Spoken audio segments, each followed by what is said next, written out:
March is almost here, and a couple of months of 2023 are almost behind us. January and February, obviously. So, if things have gone as you wanted them to go, just go ahead and do more of them. If they haven't gone as you wanted them to go, make March a month in which you say, let me sit down, let me write a 30-day plan, and let me commit to being disciplined every day to do the things that I put on that list that will move me closer to my goals for March. Ivy Lee method, we've talked about writing down the night before or first thing in the morning the tasks that will move you closest to the goal and put a time next to those. If you write those down, if you have a time next to them, the chances are much better that you will actually accomplish them. But time is a wasting, so let's all treat it that way. We can't get that back. We can get money back, but we can't get time back.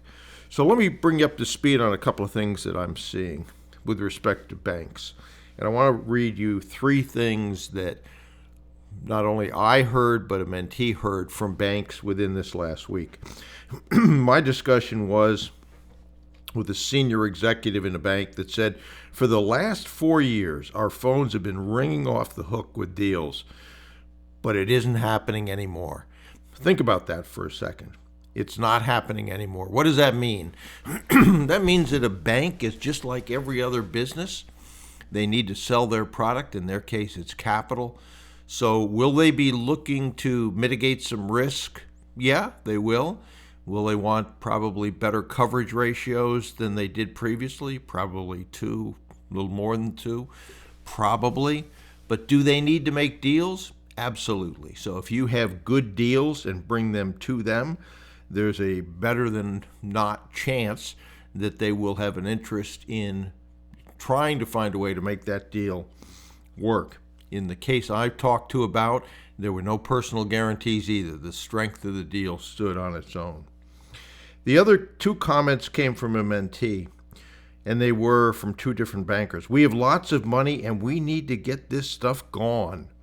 And the second one, if you're looking for a commercial loan, we need to get this money out the door. That is a pretty strong statement from two bankers. And again, it reinforces they have to do deals. That's their job. And if loan officers aren't making deals, guess what? They probably aren't going to be loan officers. So remember that, certainly. One of the things that I see a lot now, and I'll give you a couple examples. In the town I'm in, we recently had an old hotel and bar renovated and turned into a really quaint restaurant, bar, no hotel yet. They'll work on that as they're doing renovations. But as I had a meal there the other day, the owner, who I've gotten to know just because I've gone there with my wife a few times, said, boy, it's really incredible how hard it is to get people. And so, our service is suffering. We have to decide if we're going to stay open or close. And so staffing is a big problem. I talked to a mentee who has a trucking business, and he said that he's had more drivers leave for various reasons. And each time that happens, he's having a tough time getting staff back, getting drivers back. So that obviously impacts his top line. So when you're talking, if you're at this stage to prospects, you want to ask all the questions we talk about in terms of due diligence, but spend time to ask some questions on their staffing. Ask them how many people have left in the last year. What are your recruitment strategies, et cetera, et cetera, et cetera. That's going to do a couple of things. One is going to point out how much of a problem, assuming they're honest with you, that they're having, and what you need to be working on from that standpoint. With respect to interest rates are going up. That's obviously having an impact on loans, refinancing, all of those things.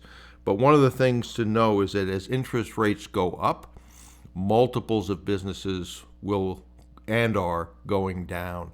So you'll have some work to convince sellers that what they thought their business was worth is not what it is.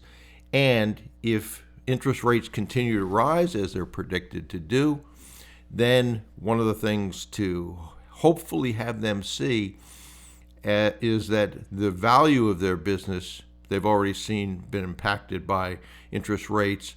So if that continues, that may very likely drive down their valuation. So it might be a good time to go ahead and think about selling that. The other thing that does is it as valuations go down, it further opens up the door for you to talk about seller financing, where if you give them a better price than the bank could and they have a clean balance sheet so that you don't have a lot of debt on that business, as long as you can control the terms that work, you can very likely make that work for you. So those are some things to think about. If you are having problems with knowing what to do and how to do it, there are obviously tools over on brucewhipple.com. One of the things I'd encourage you to do is to get the free report that's over there. If you want to go to brucewhipple.com, you'll see that there. If you want to go directly on a link, it's brucewhipple.com/free course. And that will give you some conversation starters, which may be all you need to get started. Between that and the Deep Dive Bootcamp that lays out all the steps and templates and scripts to follow and gives you the opportunity once a month to be part of a live Q&A where you can actually ask questions of me and get answers, I'd encourage you to do that. So again, if you want to go to those conversation starters directly, go to brucewhipple.com/free course. And if you get my emails, you will see that there is today, as I record this, a special on the Deep Dive Bootcamp, which is going to expire at the end of the day. So I'd encourage you to take a look at that email if you want to take advantage of that Deep Dive Bootcamp. Unless you know the steps, it's pretty hard to follow them. Okay, so remember the times we're in, remember what's changing, remember what opportunities are there, and make March a month in which you can look back and say, okay, I'm really proud of what I did in this month.